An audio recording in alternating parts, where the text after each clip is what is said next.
जय हिंद दोस्तों, मैं आशु गौर आप सभी का अपने इस चैनल पे स्वागत करता हूं। तो हमारी ये क्लास चल रही है रेशियो एंड प्रोपोर्शन की। 3 क्लास इससे पहले हो चुकी है और आज ये चौथी क्लास है। आज ये मान के चलो कि लगभग आधा जो है रेशियो प्रोपोर्शन खत्म हो जाएगा, ठीक है। इसके बाद 2-3 क्लास और लेंगे और ये चैप्टर हमारा फिनिश हो जाएगा। उसके बाद आपको क्या करना है भाई, आप कोई भी बुक लीजिए और वहां से रेशियो एंड प्रोपोर्शन के सवाल आप कर लेना, ठीक है।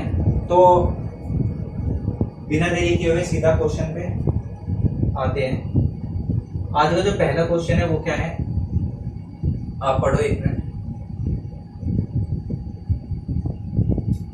दो संख्याएं ऐसी है कि उनका अंतर, उनका योग तथा उनका गुणनफल 1:7:24 के अनुपात में है। यदि छोटी संख्या 6 हो तो संख्या का गुणनफल है। गुणनफल बताना है कि क्या होगा। अब देखो, मैंने लास्ट क्लास में भी बताया था कि जो रेशियो में दिया हुआ है, ठीक है, और जो एग्जैक्ट वैल्यू दी है, एग्जैक्ट वैल्यू क्या दी है इसमें, छोटी संख्या। तो रेशियो से क्या निकाल लो, छोटी संख्या निकाल लो। अब कैसे निकलेगी, इसने क्या कहा कि दो संख्या उनका अंतर यानी कि अगर मैं दो संख्या x मान लू, एक x और दूसरी y, तो इनका अंतर का अनुपात क्या है, 1, और उनके योग का यानी कि x प्लस y, ये कितना है भाई, 7। उसके बाद तीसरी बात क्या कही उसने, उनका गुणनफल यानी कि x y, ये कितना है 24। रेशियो में है ये सब, इसमें है भाई अनुपात। अब अगर यहां से हमें क्या निकालना है कि x और y का निकालना है अनुपात क्या होगा, तो कैसे निकालोगे। देखो, इसकी तो हमें जरूरत भी नहीं पड़ेगी, ठीक है। ऊपर की साइड आपने देखा तो एक तो है x माइनस, अपॉन में क्या है x प्लस वाई, बराबर में लिख दो x माइनस वाई कितना है 1 और x प्लस वाई कितना है 7। अब यहां से आप लोग एक नई चीज सीखो, एक होता है योगांतर अनुपात। क्या होता है भाई, योगांतर अनुपात, ठीक है, योगांतर अनुपात, कंपोनेंट एंड डिविडेंड, ठीक है। अब ये फॉर्मूला क्या कहता है, योगांतर अनुपात का जो नियम है वो क्या कहता है कि अगर मुझे यहां से x और y का अनुपात निकालना है, किसका, x और y का, तो हम क्या करेंगे, एक बार क्या करेंगे, इस अंश में ये हर जोड़ के लिख दो। अंश में क्या करो, हर को जोड़ के लिख दो। एक बार सीख लो, उसके बाद आप बहुत ही जल्दी इसको कर पाओगे। अंश में हर जोड़ के लिख दिया बटे में। अब अंश में से हर को क्या करो, घटा दो, माइनस x माइनस हो जाएगा भाई y। सेम यहाँ पे भी करना है भाई, 1 प्लस 7 हो जाएगा ऊपर, नीचे क्या हो जाएगा 1 माइनस 7, ठीक है। ऊपर क्या हुआ भाई 1 प्लस 7 और नीचे क्या हो गया 1 माइनस 7। अब यहाँ पे तुम देखोगे क्या हुआ कि इस y से तो ये y कट गया और नीचे क्या हुआ, x से x कट गया। नीचे क्या बचेगा, ऊपर क्या बचा भाई 2x और नीचे 2y माइनस 8। इधर क्या बचेगा 1 प्लस 7 8, और ये अपोन में क्या आ जाएगा 7 माइनस 1 माइनस के 6। ये माइनस से तो माइनस कट गया और 2 से 2, तो x बटा y कितना आ गया 8/6, यानी कि x रेशियो y कितना आ गया 8/6, 8/6, ठीक है। अब यहां से ये पूरा आपने समझ लिया, योगांतर अनुपात का नियम, ठीक है, पूरा आपके समझ में आ गया होगा। यहां से हम क्या करते हैं, x और y का रेशियो निकाल लेते हैं, ठीक है। ये बात आपको याद रखनी है, बहुत जगह काम आएगी, ठीक है। इसको ऐसे एक बॉक्स में बंद कर दो और ये अपनी कॉपी में लिख लेना, ये क्या है भाई, योगांतर अनुपात का नियम है, याद रखना है आपको, ठीक है। अब आते हैं वापस क्वेश्चन पे। भाई x अपॉन y यानी कि मुझे क्या मिल गई, संख्याओं का अनुपात मिल गया भाई, x अपॉन y संख्याओं का अनुपात मिल गया, एक 8 और दूसरा 6, 8/6। अब उसने क्या कहा कि छोटी संख्या क्या है 6 है। हमारी कितनी आई है भाई, छोटी संख्या 6 का मान क्वेश्चन में क्या कह रहा है 6, तो बड़ी संख्या भी क्या हो जाएगी भाई 8 ही हो जाएगी। इतनी बात आई समझ में भाई। छोटी संख्या हमारी क्या है रेशियो में, मतलब 6, एग्जैक्ट वैल्यू क्या दे रखी है 6, यानी कि 6 का मान 6 है तो 8 का मान भी 8 ही होगा। फिर मेरे से पूछा क्या है उसने कि दो संख्या का गुणनफल बताओ, तो अब आप इनकी गुना कर दो बस, 8 × 48, ऑप्शन नंबर सी जो कि यहाँ पे छिप गया, तो 48 जो है इसका राइट आंसर होगा। इतनी बात है, बहुत ही प्यारा सवाल था और उससे भी प्यारा इसका सॉल्यूशन हमने कर दिया। ठीक, एक बार और देख लेना अगर क्वेश्चन में कोई भी डाउट है। बढ़ते हैं अगले सवाल की तरफ। अगला सवाल क्या कह रहे हैं, यदि x रेशियो 8:11 के अनुपात में टिकट के मूल्य में वृद्धि की जाती है तो बेचे गए टिकटों की संख्या में 23:21 से गिरावट आती है। देखो भाई क्या कह रहा है कि अगर टिकट में वृद्धि होगी, 8 से 11 बिकने लगे और संख्या में कमी आती 23 से 21 बिकने लगे, तो राजस्व में हुई वृद्धि रुपए में क्या होगी अगर टिकट की मूल्य में वृद्धि से पहले राजस्व कितने रुपए का। ठीक है, क्वेश्चन आपने पढ़ लिया होगा। अब देखो करना क्या है, एक बात बताओ मुझे, पहले एक बात बताओ, राजस्व कैसे निकलेगा। मान लो 4 टिकट बिकी, एक टिकट 50 रुपए की, तो 4 टिकट कितने की होगी, 200 रुपए की। ठीक है, 5 चौक 20, 200 रुपए की होगी। तो हमने कैसे निकाला भाई, 4 की मल्टीप्लाई कर दी 50 में, फिर 50 रुपए की टिकट है, 4 टिकट बिकी, मल्टीप्लाई कर दी, राजस्व निकल गया। राजस्व मतलब कितनी आमदनी हुई। ठीक है, अब ऐसे ही क्या करना है हमें, यही फॉर्मूला यहाँ पे अप्लाई करना। भाई उसने क्या कहा, टिकट के मूल्य में वृद्धि, मतलब जो प्राइस था टिकट का वो पहले कितना था 8, अब कितना हो गया 11। ठीक है, 8:11। दूसरा कहा उसने टिकटों की संख्या में, ठीक है, टिकटों की संख्या में, यानी कि टिकट पहले कितनी बिकती थी 23 और अब कितनी बिक रही है भाई 21।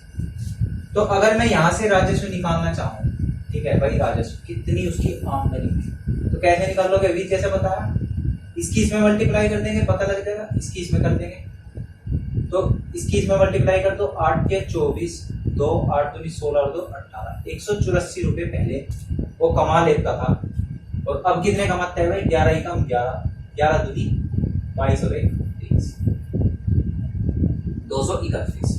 कितनी बात आई समझ में, पहले कमा लेता था वो 184, तो अब कमाएगा 231। ये सब यहाँ तक हमने रेशियो में किया। अब उसने क्या कहा कि भाई वृद्धि से पहले का राजस्व 36,800 रुपए था, यानी कि जो ये वृद्धि से पहले का राजस्व 184 आया है, इसकी वैल्यू उसने क्या दी है 36,800। तो यहां से हम 1 यूनिट का मान निकाल लेंगे।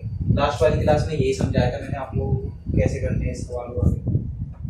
तो यहाँ से आप इसे जब काट दोगे तो कितना हो जाएगा, 18 दूनी 36, 4 दूनी 8, कितनी बार कटेगा भाई ये 2 बार, और 2 जीरो चिपका दो इसके साथ। ठीक है, 200 बार आ गया। अब क्या पूछ रहा है, राजस्व में हुई वृद्धि, सिर्फ वृद्धि पूछ रहा है, अब वो वाला नहीं पूछ रहा उनमें से कि नया राजस्व क्या है, वो पूछ रहा है बस वृद्धि बता दो इसे। ठीक, तो वृद्धि कितनी हो जाएगी भाई, पहले था 184, अब कितना हो गया 231, कितना बढ़ गया देखो, 16 तो यहाँ पे बढ़ा, 16 200 तक और 31 ये कितना हो गया भाई 37 और 10 47, कितना बढ़ गया भाई 47। ठीक है, अब वृद्धि पूछ रहा है, अब 1 यूनिट का मान अपना कितना है 200, तो 47 का मान कितना आ जाएगा, गुना कर देंगे इसमें 200, तो भाई क्या आ जाएगा, गुना कर दो, 7 दूनी 14 और 2 चौक 8 रहे 9400। तो राजस्व में कितने की वृद्धि हुई, 9400 रुपए की वृद्धि हुई। Option number B. आया भाई समझ में कैसे राजस्व निकालना। उसके बाद क्या किया, ये सब मैं पहली क्लास में बहुत अच्छे से बता चुका हूँ। ठीक है, कर लोगे भाई इतना सवाल।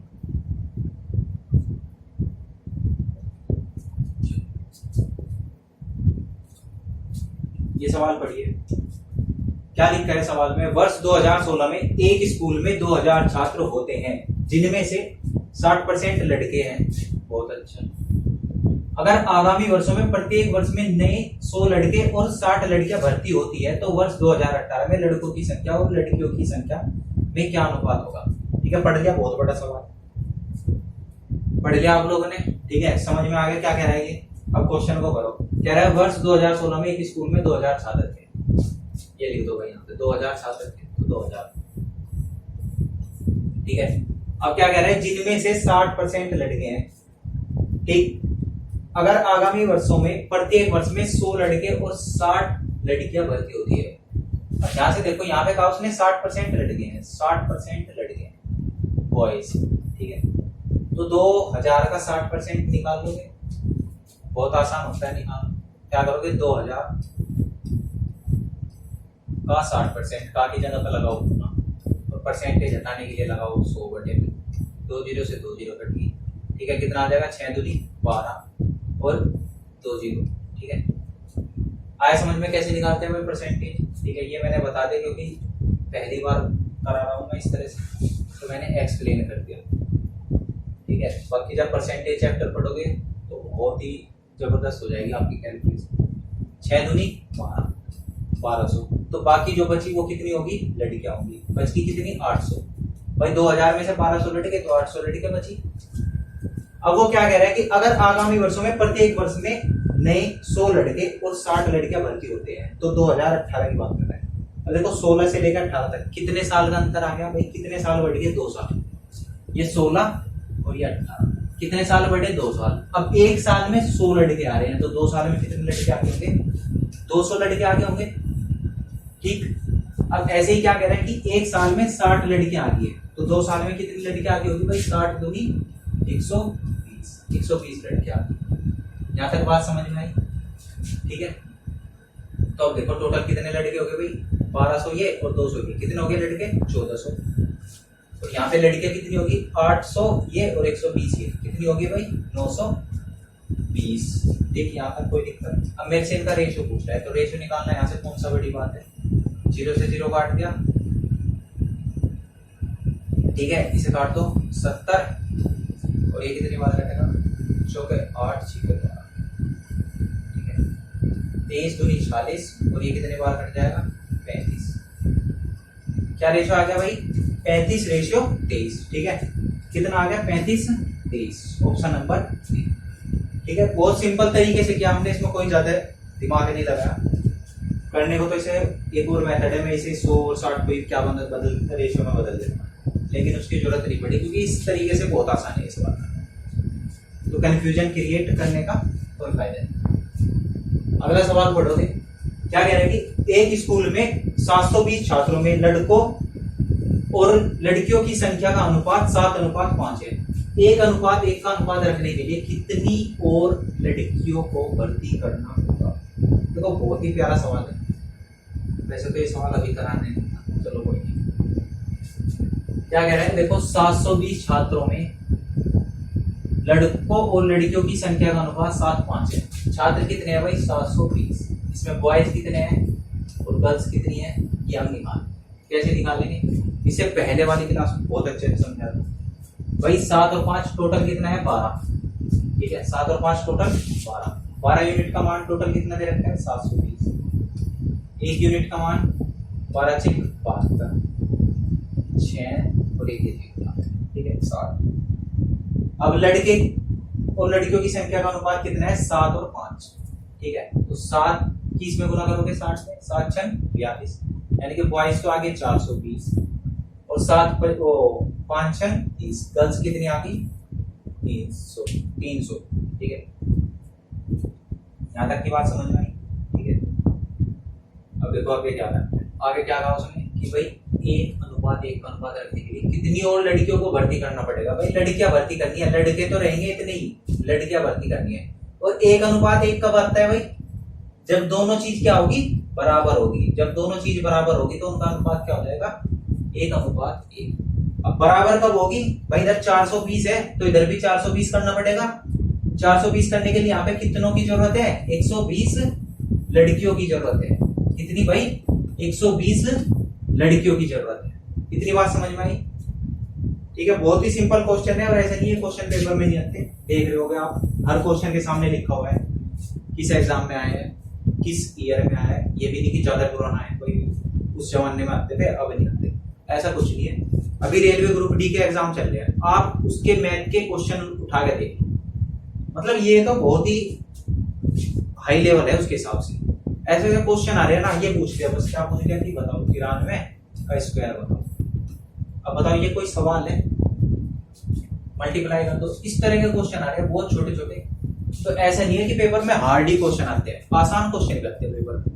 अभी 2019 या 20, हाँ 2020 का जो सीजीएल का मेंस हुआ था, एक बार उसके क्वेश्चन सोल्व करके देख लो, आपको पता लग जाएगा।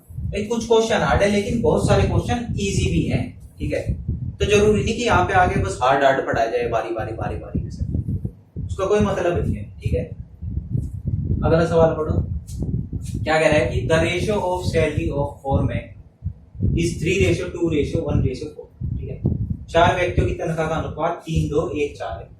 यदि वे अपनी तनख्वाह क्रम से 10%, 15%, 12% और 20% बढ़वा ले तो इनकी आय का अनुपात क्या होगा। देखो इस तरह का ये क्वेश्चन, पहला क्वेश्चन आया है हमारे कक्षा में। ठीक है, अब देखो कैसे करेंगे। एक और चीज सीखोगे अब इस क्वेश्चन से, आप क्या सीखोगे,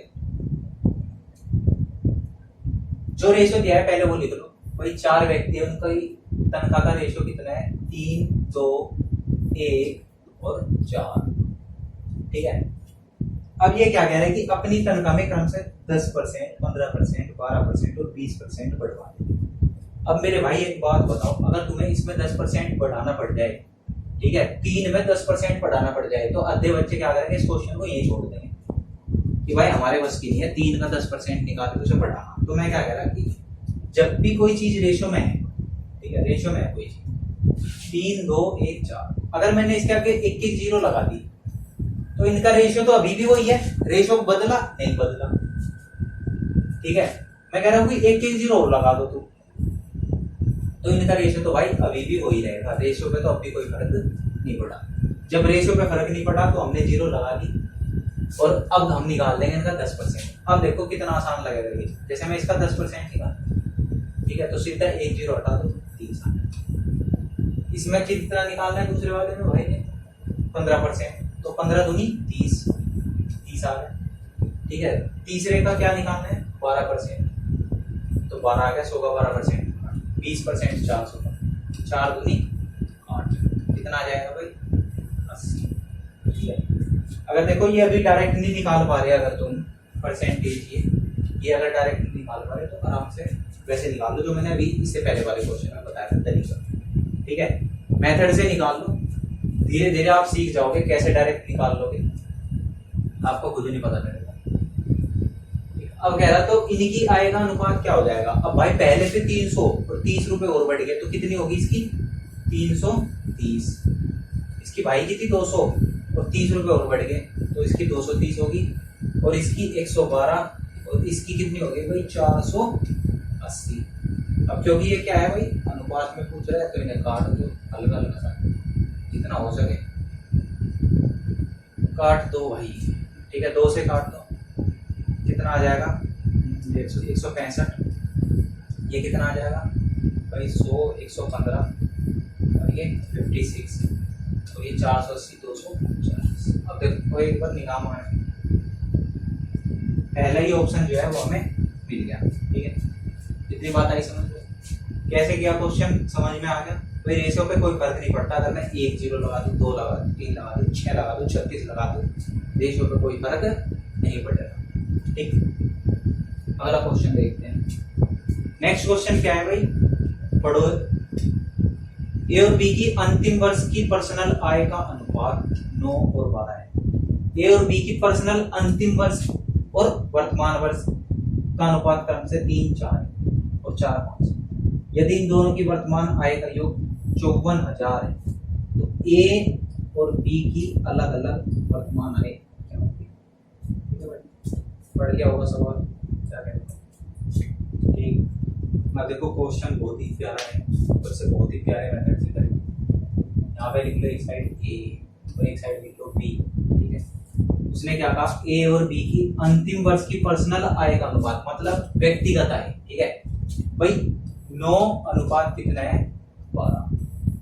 ठीक, ए और बी की पर्सनल अंतिम वर्ष और वर्तमान वर्ष की का अनुपात क्या है, 3 और 4। यानी कि भाई क्या है, व्यक्तिगत, यानी कि जिस साल की बात हो रही है उस साल का और उससे अगले साल का। ठीक है, अच्छा ठीक, उसका अनुपात देखो, समझो क्वेश्चन को। उसने क्या कहा कि अंतिम वर्ष का, लास्ट ईयर का जो उनका रेशियो है वो क्या है, 9, 12। फिर उसके बाद इसने सिर्फ ए का दे दिया। ए का क्या दे दिया कि भाई ए का लास्ट ईयर का और इस साल का जो रेशियो है वो कितना है, 3 और आ गया 3 और 4। इतनी बात आई समझ कि भाई उसका लास्ट ईयर का और इस साल का कितना है, 3 और 4। अब यहीं से देखो करते हैं इसे सोल्व। उसने कहा कि भाई अंतिम वर्ष का, अब अंतिम वर्ष का यहाँ पे कितना था 9, यहाँ पे कितना हो गया 3, तो ऐसे कैसे भाई? मान लो अगर तुम्हारी सैलरी पिछले साल 4000 थी, तो यहाँ पे 4000 थी तो यहाँ पे भी 4000 ही देगी ना, जब ये दोनों पिछले साल की बात हो रही है। तो इसे 3 को भी 9 बना दो। कैसे बनाओगे? कैसे बनाओगे भाई? 2 से मल्टीप्लाई करके। अब इधर करी है तो इधर भी करनी पड़ेगी। इतनी बात नहीं समझ? इतनी बात आ गई क्या भाई? समझ। देख अब दूसरे में क्या कहा है इसने कि बी का जो है पर्सनल वो क्या है 4 5, यानी कि पिछले साल तो उसका भाई 4 था और इस साल कितना है 5। ठीक, अब यहाँ पे भी वही बात है कि अगर भाई उसका पिछले साल 4 था और पिछले साल ही का ही ये है, तो 12 12 दोनों बराबर होने चाहिए थे। तो इसमें क्या करूँ मैं? 3 से मल्टीप्लाई कर दूँ। अब जब इधर करी तो उधर भी करनी पड़ेगी। कितनी बात आई समझ में? मल्टीप्लाई कर दी। अब ये कितना आ जाएगा भाई? 6:8 और इधर कितना आ जाएगा? 12:। यहां तक क्वेश्चन समझ में आ गया? तो ये हमने क्या निकाल लिया? ए और बी का उसी रेशियो में निकाल दिया जो पहले था और जो अब है। यदि इन दोनों की वर्तमान आय का योग 54,000 है, वर्तमान आय कौन सी है भाई? ये वाली, ये 8 और ये 15, ये क्या है इनकी वर्तमान आय। तो वर्तमान आय का योग दिया इसने, यानी कि 8 और 15, इन दोनों को क्या करेंगे हम? जोड़ देंगे। 8 और 15 कितने होंगे भाई? 23। ठीक है, 23 और 5 13, ठीक है 23। वर्तमान आय का योग कितना है? 23। यदि इन दोनों की वर्तमान आय का योग कितना है? 54 है। 27 ये तो कटेगा नहीं, ऐसा कुछ गलत कर देगा। शिट, बहुत ही गंदी सी मिस्टेक हो गई है। हम क्या कर रहे थे? इसको बराबर कर रहे थे। हो जाता है कभी कभी, ध्यान नहीं जाता। हम क्या कर रहे थे? बराबर। तो इधर अगर बराबर करना है तो 3 से मल्टीप्लाई करनी पड़ेगी, मैंने गलती से 2 से कर दिया। ठीक, तो यहाँ पे कितना आ जाएगा भाई? 9 और 4 के 12। अब देखो 12 और 15 कितना आ गया? 27। इतनी बात आई समझ में? ठीक, अब 27 का मान कितना दिया इसने भाई ने? 54,000। ये कह रहा है कि 54,000 है, हम कह रहे हैं 27 है। तो फिर हमने क्या किया? 1 यूनिट का मान निकाल दिया। 27 दूनी 54, तो 2000 आ गया। अब जब 1 यूनिट का 2000 आ गया तो उसने पूछा क्या है? बस ये देख लो। तो ए और बी की अलग अलग वर्तमान आय क्या है? अलग अलग वर्तमान आय मतलब इसका मान पूछ रहा है 12 तो इस 15। अब 1 यूनिट का मान 2000 है तो 12 का कितना हो जाएगा? गुना कर देंगे 2000 से। 12 दूनी 24, 3 0 चिपका दो। 15 दूनी 30 और 3 0 चिपका दो। तो कितना आ गया? 24,000 और 30,000। ऑप्शन नंबर 24,000 और 30,000। ठीक है भाई, आया सवाल समझ में? नहीं आया तो एक बार और रिपीट करके देख लो। अगला क्वेश्चन क्या है? कह रहा है कि the ratio of income of A B and C is 2 3 and 4 and the ratio of expenditure is 3 4 5. Saving of A is 1/5 of its income, then find the ratio of their savings. ठीक है, तो देखो क्या कह रहे हैं, ये सब समझ में आ गया होगा आपके कि ए बी सी 3 भाई हैं, इनकी आय कितने हैं? 2 3 और 4 के रेशियो में। And the ratio of expenditure, और उनके खर्चों का अनुपात कितना है? 3 4 5 है। The saving of A is 1/5। ये क्या है? उनकी सैलरी है, इनकम। ये दे दिया भाई ने उनका एक्सपेंडिचर, खर्चा मतलब। ठीक है, कितना? 3 4 और 5। अब क्या कह रहा है कि ये saving of A is 1/5 of its income. क्या कह रहा है कि अगर उसकी इनकम 5 है तो उसकी सेविंग 1 है। अगर उसकी इनकम 5 है तो उसकी सेविंग कितनी है? 1। मैं कह रहा हूँ कि अगर खर्चा निकालना चाहो भाई, आपने 5 रुपए कमाए, 1 रुपया बचा दिया तो खर्च कितना कर दिया होगा? खर्च कर दिए होंगे 3। तो यहाँ से हमने क्या निकाल दिया? इसका एक्सपेंडिचर निकाल दिया भाई। कितना हो गया? 4। तो मैंने देखा अगर इनकम 5 है तो एक्सपेंडिचर जो उसका खर्च है वो कितना है? 4 है। यानी कि इनकम और खर्चे के बीच का अनुपात कितना है? 5:4। अब यही अनुपात हमें यहाँ पे बनाना है इसका ए का किसी तरह, ठीक है। कुछ भी तिगड़म लगाओ और यहाँ पे क्या बना दो, इनका यही रेशियो बना दो, 5 इनकम और 4 खर्चा। कैसे बनेगा? अब ऐसा तो भाई बन नहीं पाएगा, तो उससे पहले क्या करना पड़ेगा, पहले इन्हें बराबर कर लो मैं, फिर इनकम में 5 की मल्टीप्लाई कर देंगे और खर्चे में 4 की, तो बन जाएगा 5/4। तो उससे पहले बराबर करो। अब 3 को और 2 को बराबर करने के लिए भाई इसमें तो किससे मल्टीप्लाई कर दो, पूरी लाइन 3 से, और नीचे वाली में किससे कर दो, 2 से, तो भाई हो जाएगा बराबर, ठीक है, हो जाएगा बराबर। चलो यहीं पे कर देते हैं, तो ये कितना आ जाएगा, 6, 3 के 9 और 3 चौक 12। नीचे वाले में क्या आ जाएगा, 6, 4 दूनी 8 और 5 दूनी 10। अब मुझे क्या चाहिए, इनकम तो चाहिए 5 और एक्सपेंडिचर चाहिए 4, तो इनकम में कर दो 5 से मल्टीप्लाई। देखो ये ऐसे मैं अलग अलग समझा के लिख रहा हूँ, इसलिए आपको बड़ा सा क्वेश्चन लग रहा है। आप एक ही लाइन में समेट देना इसको सारे को, यहीं पे सारी मल्टीप्लाई खत्म, ठीक है, आसानी से आपका हो जाएगा। अब समझाने के लिए तो ऐसे स्टेप बाय स्टेप बताना पड़ेगा, अगर मैंने ऐसे ही कर दिया तो समझ में नहीं आएगा फिर आपके। तो इनकम का रेशियो चाहिए मुझे 5 और एक्सपेंडिचर का 4। अब इसकी मल्टीप्लाई करोगे तो कितना आ जाएगा, 5 30, 5 45 और 12 पंजे 60। नीचे कितना आ जाएगा, 4 6 24, ठीक है, 8 चौक 32 और 10 चौक 40। अब मुझे एक बात बताओ, अगर ये किसी की इनकम है भाई और ये उसका खर्च है, ठीक, ऊपर क्या है उसकी इनकम और नीचे क्या है खर्चा, और मेरे से पूछ क्या रहा है, बचत का अनुपात यानी कि सेविंग। तो सेविंग क्या होती है भाई, आमदनी में से खर्चे निकाल दो, सेविंग आ जाएगी भाई, जितने कमाए और जितने खर्च कर दिए, अब जो बचा वो क्या है, उसकी सेविंग है। तो बस वही पूछ रहे हैं, निकाल दोगे। 30 में से 24 गए 6, 45 में से गए 13, और ये कितना आ जाएगा 20। यही जो है इसका आंसर होगा, ढूंढ लो इसको, कहाँ दिखाई देता है, 6 13 20, पहला ही ऑप्शन है। समझ में आया सवाल? बहुत ही प्यारा सवाल है, ठीक, आपको समझना पड़ेगा इस सवाल को। नहीं समझ में आ रहा दोबारा वीडियो देखो, 3 बार देखो, 4 बार देखो, लेकिन क्वेश्चन तो भाई समझना पड़ेगा, ठीक।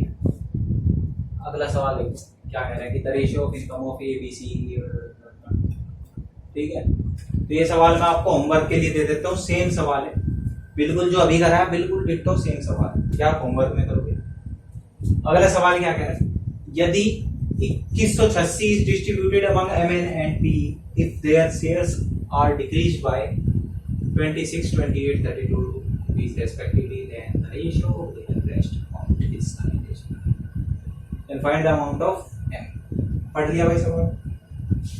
अब मेरे से पूछ रहा है कि बताओ M के पास कितनी रेस्ट अमाउंट होती है, find the amount of M। M की नहीं, पहले वाली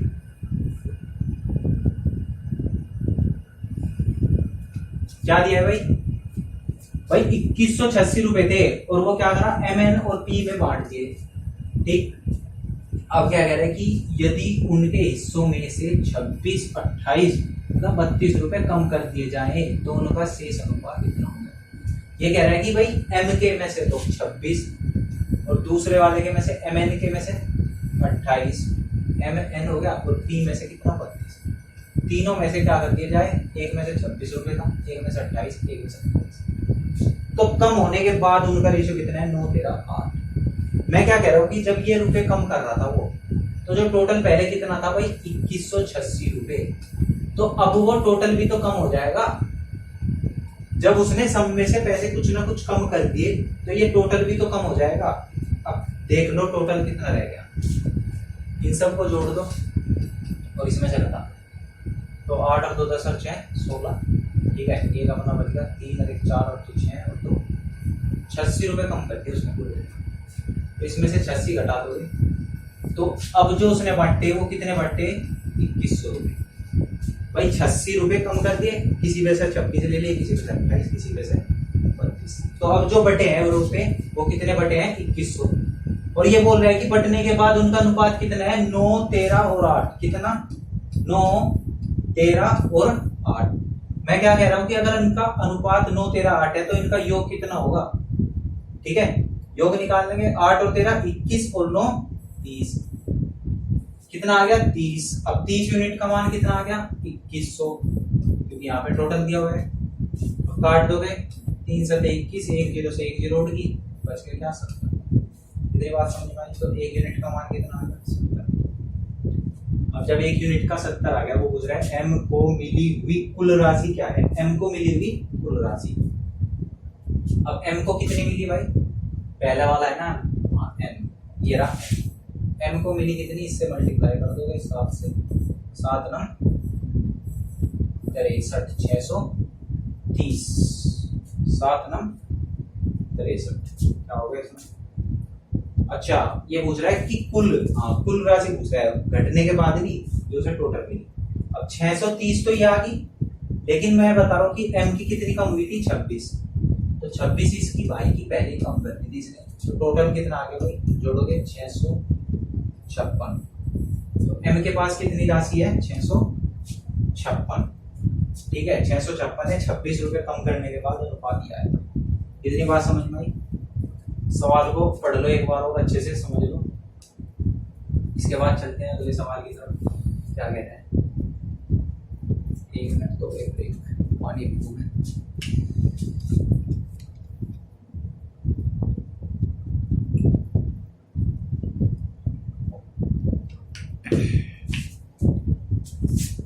हाँ तो ये क्वेश्चन क्या है भाई, क्वेश्चन क्या है, यदि 19,400 रुपए की राशि को ए बी सी और डी में इस प्रकार बांटा जाए कि ए को 1 रुपया मिलता है तो बी को 80 पैसे मिलते हैं, तथा जब बी को 2 रुपए मिलते हैं तो सी को 20 पैसे मिलते हैं। ठीक है, पढ़ लिया सवाल आपने। और जब सी को 1 रुपया मिलता है तो डी को 75 पैसे मिलते हैं, ए का हिस्सा बताइए। ऑप्शन है, देखो कैसे करोगे सवाल को। इसने क्या कहा, क्वेश्चन को अभी यहाँ से छोड़ दो, यहाँ से पढ़ना शुरू करो। जब ए को 1 रुपया मिलता है तो बी को 80 पैसे, तो यानी कि अगर यहाँ पे ए और बी ले लो, ये कह रहा है कि ए को 1 रुपया मिला तो बी को कितने मिले 80 पैसे, तो 1 रुपए को भी पैसों में लिख दो। तो यहाँ से क्या आ गया भाई, ए और बी का अनुपात आ गया मेरे पास। काट दोगे इसे तो 20 पंजे 100 और 20 चौक 80, 180 काट दो इनको, कितना आ जाएगा 20 पंजे 100 और 20 चौक 80। मेरे पास ए रेशियो भी आता है। उसके बाद इसने क्या कहा कि जब बी को 2 रुपए मिलते हैं तो सी को 20 पैसे मिलते हैं। ये कह रहा है कि जब बी को 2 रुपए मिले तो सी को कितने मिले, जब बी को 2 रुपए मिले तो सी को कितने मिले, 2 रुपए यानी कि 200 पैसे, और सी को कितने मिले 20 पैसे। ठीक है, तो यहाँ पे आ गए सी भाई साहब। अब इसको भी काट दोगे तो कितना आ जाएगा रेशियो भाई, 20-10 रेशियो 1। उसके बाद क्या कह रहा है कि जब सी को 1 रुपया मिलता है तो डी को 75 पैसे मिलते हैं। सी को मिला 1 रुपया यानी कि 100 पैसे, तो डी को कितने मिले 75, डी को मिले 75। यहाँ पे डी लिखो, यहाँ पे लिख लो डी। ठीक है, इसको भी काट दोगे 25 का 100 25 सारे राम कहानी समझ में आई।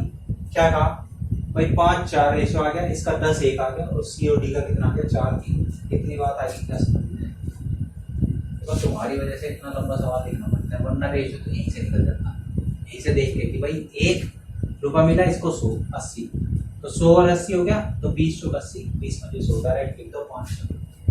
ठीक, ऐसे ही निकाल लो, डायरेक्ट लिख दो। अब मैंने बता रखा है जब रेशियो है तो इसे ऐसे बढ़ा दो, जब सबका इकट्ठा करना है। यहाँ पे 1 है तो 1 आ जाएगा, ये 4 इधर फैल जाएगा, आ जाए भाई जल्दी।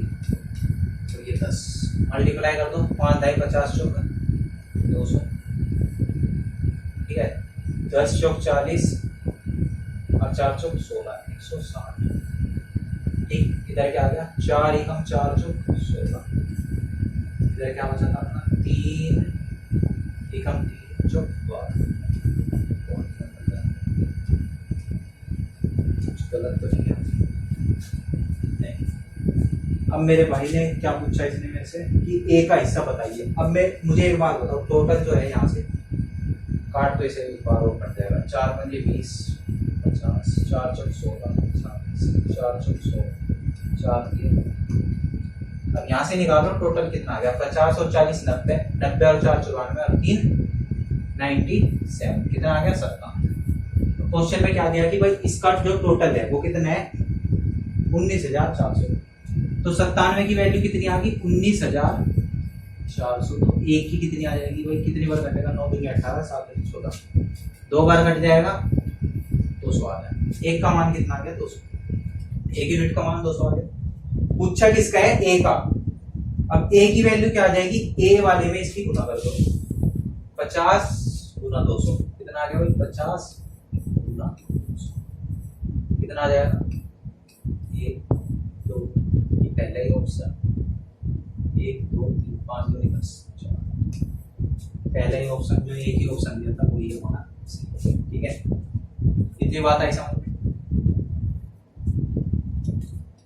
पढ़ते हैं अगले सवाल की ओर।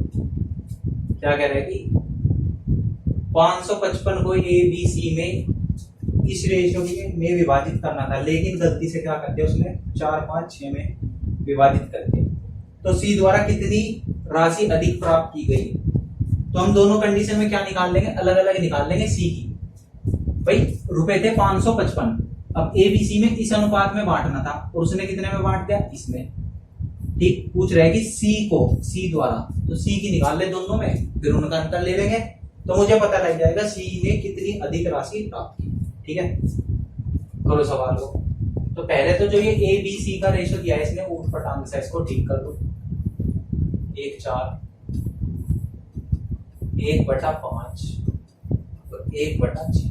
अब इसको ठीक करने के लिए क्या करना पड़ेगा, इनका एलसीएम लो, 4 5 और 6 इनका क्या ले लो एलसीएम, और उस एलसीएम की क्या कर दो ऊपर की साइड मल्टीपल। कितना आ गया भाई 6 5 30 और 3 दूनी 6 60। तो इनका एलसीएम कितना आ जाएगा 60, निकाल लोगे आप लोग। 60 की सब में मल्टीप्लाई करोगे, इधर भी कर दोगे तो गुना 60, 60 ही कम 60 और 60 ही कम 60। अब इसको काट दो, कितनी बार कटेगा भाई 15 चौका 60, 12 पंजे 60 और ये 6 दाई 60।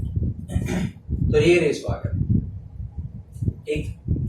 अब क्या है 555 रुपए बांट दिए, तो 555 को बांटो, यहाँ पे टोटल कितना आ गया भाई 27 और 10 37, इधर 37 की वैल्यू 555, तो एक यूनिट का मान कितना आ जाएगा 37 से कितनी बार घटेगा बता सकते हैं कोई। देखो 37 दिए कितना होता है 111, ठीक है, और ये 111 में 5 की मल्टीप्लाई होगी, तो 37 की गुना में 15 हो जाए तो कितना आ जाएगा 555, ठीक। एक यूनिट का मान आ गया। अब सी का निकाल लो, सी का कितना आ जाएगा भाई 15 से मल्टीप्लाई करेंगे 150। अब ये तो वो राशि है जो विभाजित करना था, अब गलती से क्या कर दिया इसने, इसका दिल गलती कर बैठा, तो क्या हो गया गलती से क्या कर दिया इसने 4 5 6 में बांट दिया, 4 5 और 6। तो जो गलती की इसने उससे क्या हुआ भाई 6 5 11 और 4 15 का मान 555, एक का मान पता ही लग गया होगा, उल्टा कर तो देखो कटेगा 37 मान, ठीक।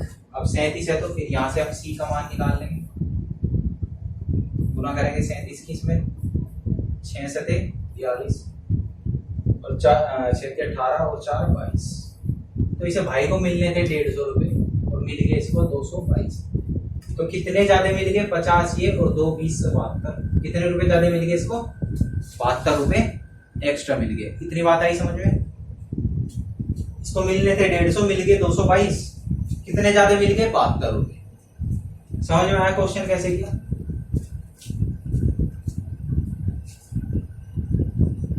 अगला सवाल देखो भाई, 12वां सवाल क्या है। अब क्या कह रहा है कि यदि एक कारखाने में मजदूरों की संख्या में कटौती 15 से 11 के अनुपात में हो और उनकी मजदूरी 22 से 25 के अनुपात में बढ़ाई जाए तो उनकी कुल घटी हुई मजदूरी का। देखो बहुत ही आसान सवाल, यहाँ पे पूछ रहे हैं मेरे से कुल घटी हुई मजदूरी। अब ये कैसे निकाल लोगे, देखो मान लो आपके पास 2 मजदूर काम कर रहे हैं, एक मजदूर को आप 500 रुपए रोज दे रहे, तो कुल मजदूरी कितनी होगी, 5 दूनी 10 यानी कि 1000 रुपए। अब बस वही यहाँ पे लगाना है। मजदूर कितने थे भाई, 15, फिर कितने हो गए 11, ये होगी मजदूरों की संख्या। मजदूरी पहले कितनी थी 22, अब कितनी हो गई 25।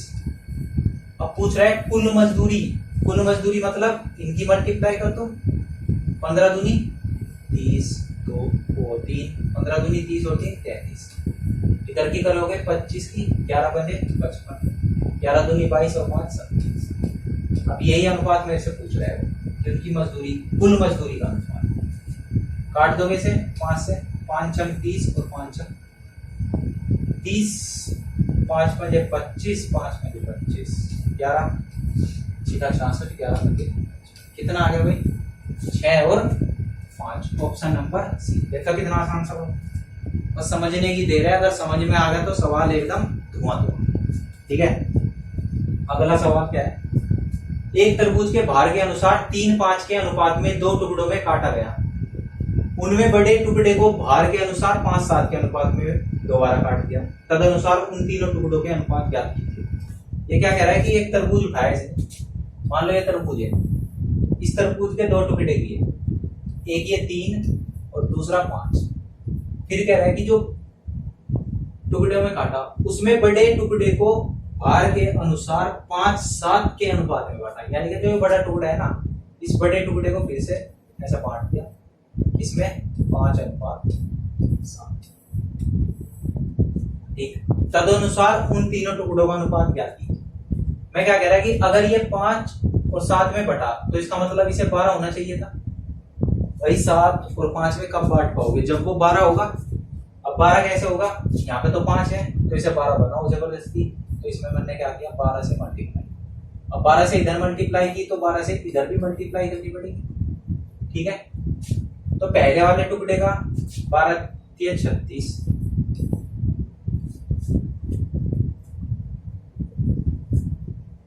अच्छा, उनमें बड़े टुकड़े को भार, हाँ ठीक है, बड़े वाले का ही आ गया। अब यहाँ पे देखो टोटल कितना हो गया, 12 पंजे 60, कितना हो गया भाई ये टोटल 12 पंजे 60। अब इस 60 को हमने किस में बांटना है, 5:7 में। टोटल देखो यहाँ पे कितना है 12 की वैल्यू 60, कितने से मल्टीप्लाई हो रही 5 से। कंफ्यूज होता होगा तुम इसमें, रुक जाओ, चलो बता ही देता हूँ, फिर दोबारा एक बार बता दूंगा। 12 पंजे 60, तो 5 की वैल्यू 25 और 7 की वैल्यू 7 पंजे 35। ठीक है, तो मेरे से बस इनका तीनों का अनुपात पूछ रहा था, 36, 25 और 35, तीनों इससे आगे। इनका अनुपात क्या आ जाएगा, देखो कोई सा भी किसी से नहीं कट रहा, कुछ नहीं कटेगा, तो यही इनका अनुपात होगा 36, 25 और 35। ठीक है, 36, 25 और 35, यही इनका रेशियो होगा। मैं दोबारा समझाना चाहूंगा इस क्वेश्चन। ठीक है, एक बार अच्छा इसे भी लिख लो या इसका स्क्रीनशॉट ले लो, दोबारा बताता हूँ सिंपल तरीके से, इसमें आप हो गए होंगे कंफ्यूज। देखो कैसे, एक बात बताओ, हमारे पास तरबूज कितना था 3 और 5 के अनुपात में कटा हुआ था। उसने क्या किया, दूसरे भाग को 5:7 के अनुपात में बांटा। अब मैं कह रहा हूं जब इस वाले भाग को हमें 5:7 में बांटना, ठीक है, किसमें बांटना है 5:7 में। अब 5:7 में जब बटेगा, जब ये क्या होगा 12 का मल्टीपल होना चाहिए, तो इसलिए मैं क्या करूंगा, ऊपर वाले में क्या कर दूं 12 की मल्टीप्लाई। अब 12 से इधर करी तो 12 से इधर भी करनी पड़ेगी। अब ये कितना हो गया 12 पंजे 60। ठीक है, टोटल कितना हो गया भाई 60। अब वैसे ही सोचो जैसे हम पहले क्वेश्चन में करते आए। अब अगर 60 को 5 और 7 में बांटना है, ठीक है, तो कैसे बांटोगे, जैसे पहले क्वेश्चनों में किया ऐसे बांट दो बिल्कुल।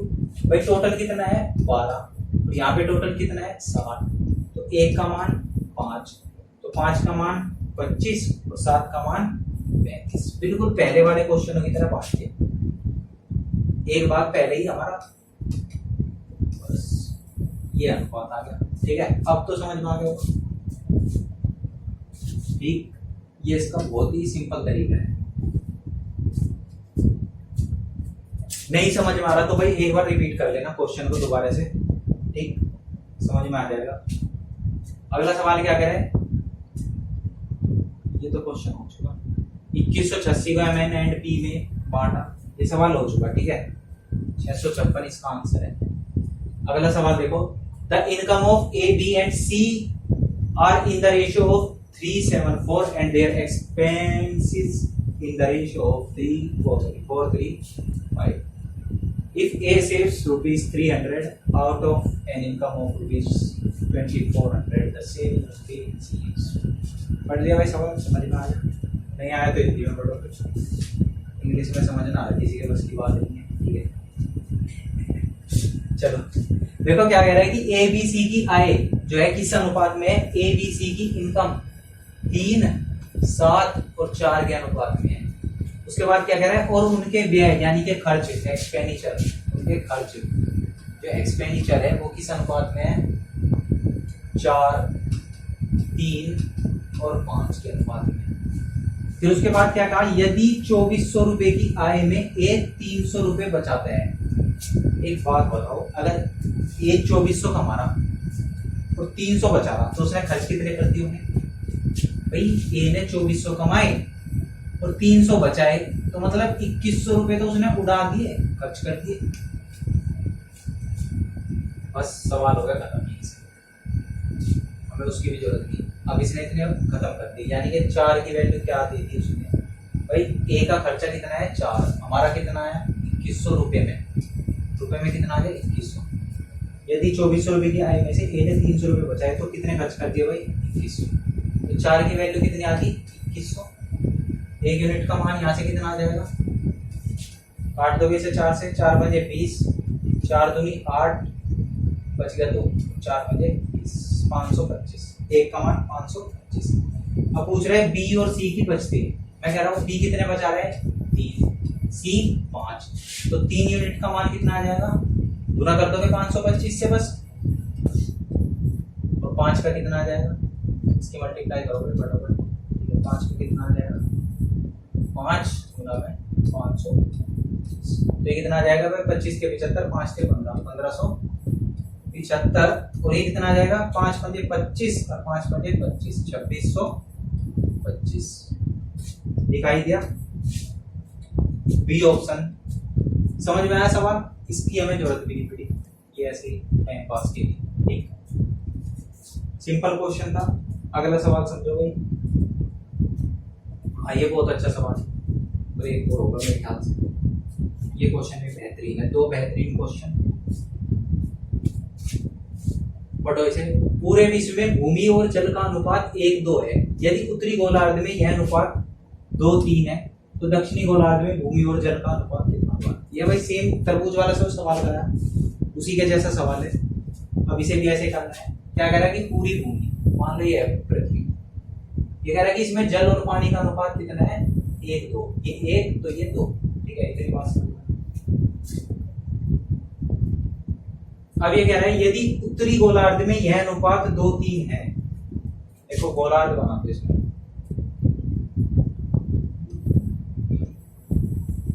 उत्तरी गोलार्ध में यह अनुपात कितना है 2:3, तो पूछ रहा है दक्षिणी गोलार्ध में यह अनुपात कितना होगा, ठीक है। अभी थोड़ी देर के लिए सब बोलूंगा, एक बात समझो बस, क्या समझनी है आपको, कि अगर पूरी भूमि में जल और पूरे विश्व में भूमि और जल का अनुपात 1:2 है, ठीक है। पूरा कितना है भाई 1 और 2, तो टोटल कितना आ गया यहाँ से, टोटल कितना आ गया 3, यानी कि पूरी पृथ्वी जो होगी वो 3 होगी भाई। 1 और 2 के अनुपात में है तो जो कुल योग हो जाएगा वो कितना हो गया 3, ठीक है। दूसरा इसने जो अनुपात दे रखा है वो दे रखा है उत्तरी गोलार्ध में यह अनुपात 2:3 का है, यहाँ पे इनका टोटल कितना आ गया 5। बस आप क्या करो, इन दोनों को ना बराबर कर लो, यहाँ पे 5 है यहाँ पे 3, इसको बराबर कर लो किसी तरह। बराबर करने के लिए दोनों की गुना कर दो आपस में, 15-15, बस गुना करी जैसे ही सवाल खत्म। एक बार और दोबारा करना क्योंकि उसमें हो गया है कंफ्यूजन। अब देखो, अब मैं क्या मानूंगा कि ऊपरी गोलार्ध में 15 और निचली गोलार्ध में कितना है 15, ठीक है। तो टोटल कितना हो गया 30, टोटल कितना हो गया भाई 30। अब 30 को बांट दो, टोटल में उसमें क्या है 1 और 2 के अनुपात में, टोटल में 1 और 2 के अनुपात में बांट दो। 2 और 1 3, 3 के 2 और 1 3, 3 से कटेगा 10 बार, तो 10 ही कम 10, और इधर 10 दूनी। इतनी बात समझ में आई? ठीक, इतनी बात समझ में आई। अब ये कह रहा है कि ऊपरी गोलार्ध में, उत्तर वाले गोलार्ध में जो ये अनुपात है वो कितना है, 2 और 3 है। अब जब मैं 15 को 2 और 3 के अनुपात में बांटूंगा, देखो 3 और 2 5, 1 2, टोटल कितना आ गया 3। नीचे वाले में क्या है 2 और 3, टोटल कितना आ गया 5। अब इसको बस कोई भी ले लो एक संख्या जो इन दोनों से कट जाए, या दोनों को बराबर बना लो 15, एलसीएम ले लो भाई इसका 15 का। ठीक है, अब बस मुझे क्या मानना है कि भाई ऊपर वाले का भी आयतन 15 है और नीचे वाले का भी 15 है। ठीक है, तो टोटल कितना हो गया भाई 15 15, टोटल कितना हो गया 30। अब 30 में से 1 और 2 के अनुपात में है भाई, पूरी पृथ्वी में कितना है 1 भूमि और 2 उसमें, तो 30 को जब 1 और 2 के अनुपात में बांट दोगे तो कितना आ जाएगा भाई, देखो 3 2.5 30, तो इधर 10 और इधर 20, यानी कि ये तो जल हो गया और ये। अब उसने दिया कि उत्तरी गोलार्ध में ये अनुपात कितना है 2:3, टोटल कितना आ गया 5, और यहाँ पे कितना है टोटल 15, तो 5 के 15, तो 2 के 6 और 3 के 9। अब देखो अगर पूरी पृथ्वी पर 10 भूमि है और उत्तरी गोलार्ध में 6 आ गई, तो बची कितनी 4, यानी कि वो दक्षिणी गोलार्ध में है। अब पूरी पृथ्वी पे देखो यहाँ पे 20 जल है, उसमें से 9 इधर आ गया, तो नीचे कितना बचा होगा 11। ये इसका आंसर है। ठीक है, अब भी समझ में नहीं आया तो फिर नहीं समझ पाएंगे। अच्छा 1 मिनट हाँ ले लो इसका स्क्रीनशॉट वगैरह। और यह आज का अंतिम सवाल, और हाँ सवाल है ये हीरे का, महंगा सवाल है बहुत ही, क्योंकि इसमें हीरा है और हीरा है ये सवाल भी, क्योंकि ये सवाल 2020 का जो मेंस हुआ है सीजीएल का। ठीक है, सीजीएल 2020 का जो मेंस हुआ है उसमें आया हुआ सवाल है। ठीक है, और सीजीएल का नया नोटिफिकेशन भी आ गया है 2021 के लिए, पढ़ लिया होगा क्या होगा उसमें। ठीक है, पूरा सिलेबस, पूरा ही पैटर्न चेंज कर दिया सीजीएल का। ठीक है, अब जो बच्चे ये कहते थे ना कि मेरा मैथ वीक है, तो उनके लिए भी बहुत बड़ी अपॉर्चुनिटी है भाई, जिसका मैथ कमजोर है वो भी अब सीजीएल में अपना नंबर डाल सकते हैं। ठीक है, क्योंकि यहाँ पे मैथ की वेटेज खत्म भाई, प्री तो वही है सेम 25 25 25 25 25 की इंग्लिश, 25 का मैथ, 25 की रीजनिंग और 25 की जीएस। तो प्री में तो कोई बदलाव नहीं।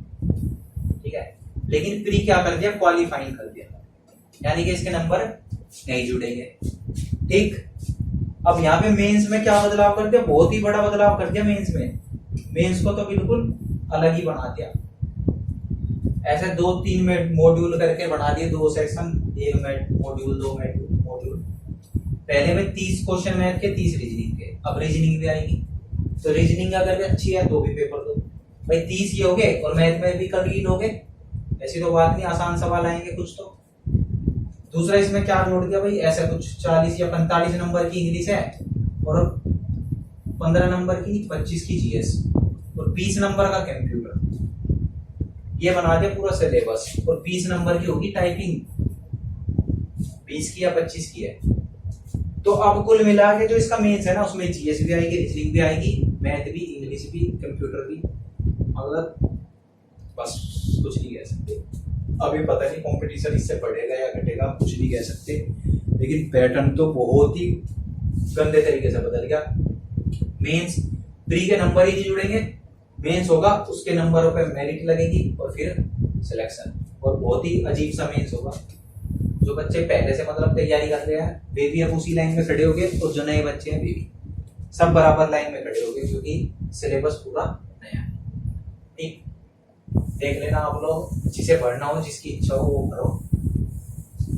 वैकेंसी बहुत ज्यादा है तो भर लेना भाई एग्जाम को, और जिसका मैथ कमजोर है वो भी अब कर सकते हैं, मतलब ठीक ठाक स्कोर मेंस में। अब आते हैं सवाल में वापस। ये क्या कह रहा है, a diamond broke into 3 parts, the ratio of weight of 3 parts is 2:3:4. The price of diamond is directly proportional to its square weight. If the breaking of diamond,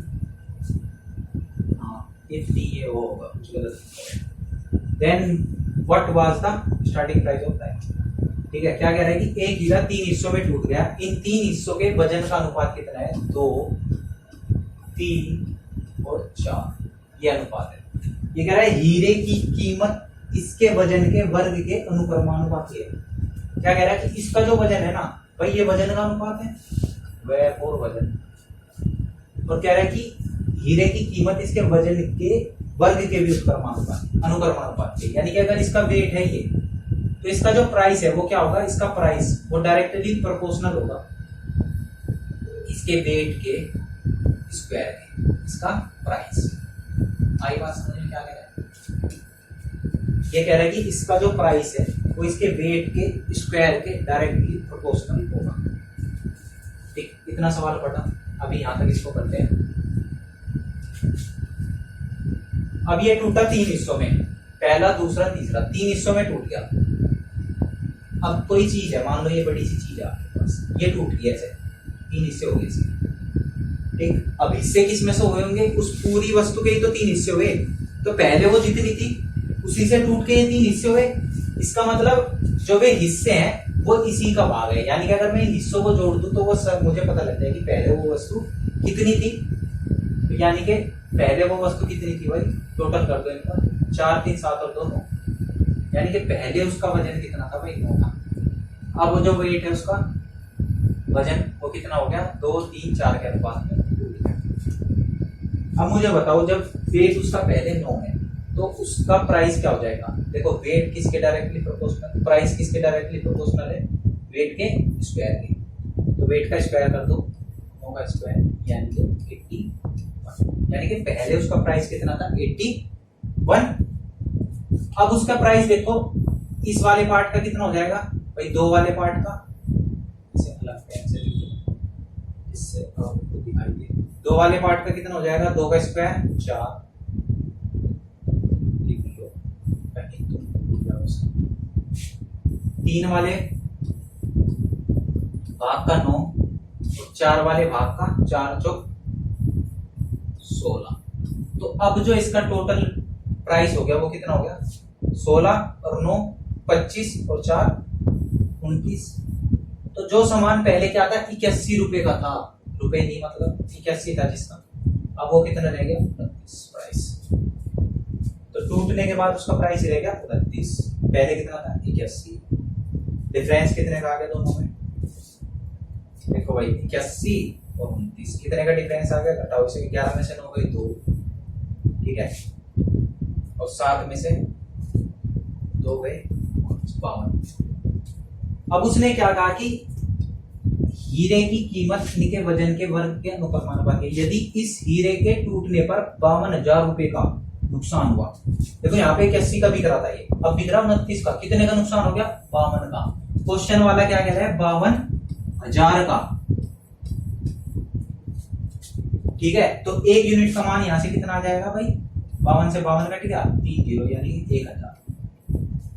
ठीक, तो हीरे की मूल कीमत पूछ रहा है, मूल कीमत कितनी थी, 81 और 1 यूनिट का मान है 1000, तो 81 यूनिट का मान कितना हो जाएगा, 81,000. ठीक है, बहुत ही प्यारा सवाल है और बहुत ही प्यारा इसका ये मेथड है. ये बात समझनी है बस आपको, जैसे ये बात समझना, ये क्वेश्चन होगा बताता. ठीक है, तो आज की क्लास इसी के साथ समाप्त होती है भाई. उम्मीद करता हूँ क्लास आपको अच्छी लगी होगी. अगर आपको अच्छी क्लास लग रही है तो चैनल को भाई सब्सक्राइब कर लेना आगे बढ़ने के लिए, आप ही का फायदा है. नहीं अच्छी लग रही मत करो, मुझे कोई दिक्कत नहीं. ठीक है, किसी और टीचर से पढ़ो अगर उसका अच्छा लग रहा है. मेन आपका मोटिव क्या होना चाहिए, सिलेक्शन लेना आपका उद्देश्य होना चाहिए. ठीक है, चाहे वो किसी की भी क्लास से आपके समझ में आ रहा है वहीं से पढ़ो. तो आज की क्लास यहीं पे समाप्त करते हुए जय हिंद.